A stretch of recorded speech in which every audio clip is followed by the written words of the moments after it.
So there have been so many updates. I can't even really keep track of this Hyundai plant raid. But one thing that my main point, which probably got lost in the first post, was that nothing really ever happens to the employer who hires subcontractors, who hires people, and then they all pretend to not know if they're not legal status, etc.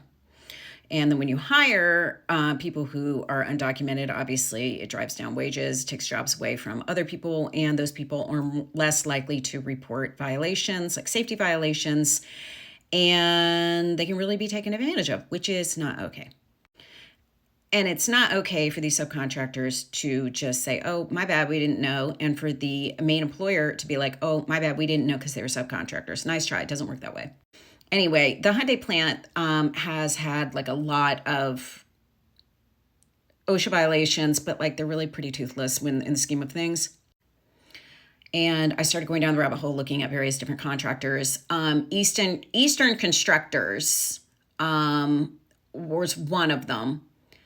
They, were sued, and you can see there was, issues with them. They're based in Louisiana. They were fined $160,000. In the scheme of things, that's probably nothing.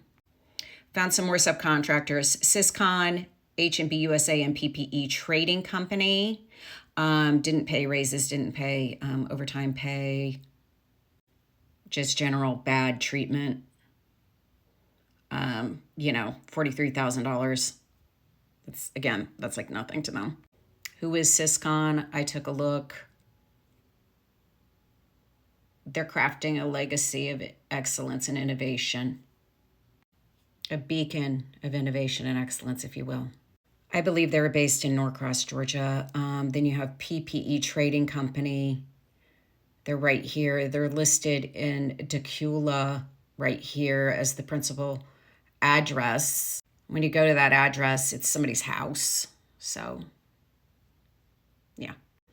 Sungwon is also another subcontractor. You can see the OSHA violations here.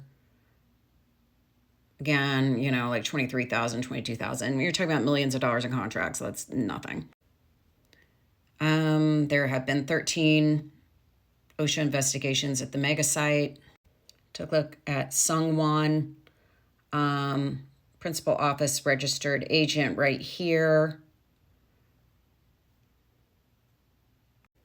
Based in LaGrange, electrical contractor.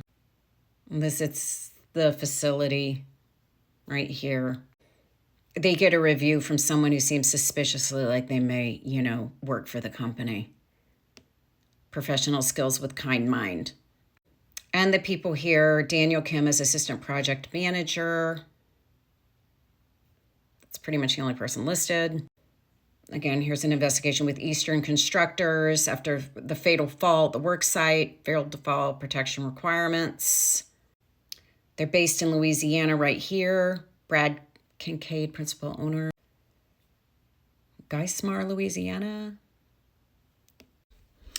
And yeah, so the point being that these are just some of the web of contractors that were working with Hyundai at that site. And to date, I haven't heard of any of them being arrested for, any visa violations or hiring mistakes or anything, actually. So more to come, I'm sure.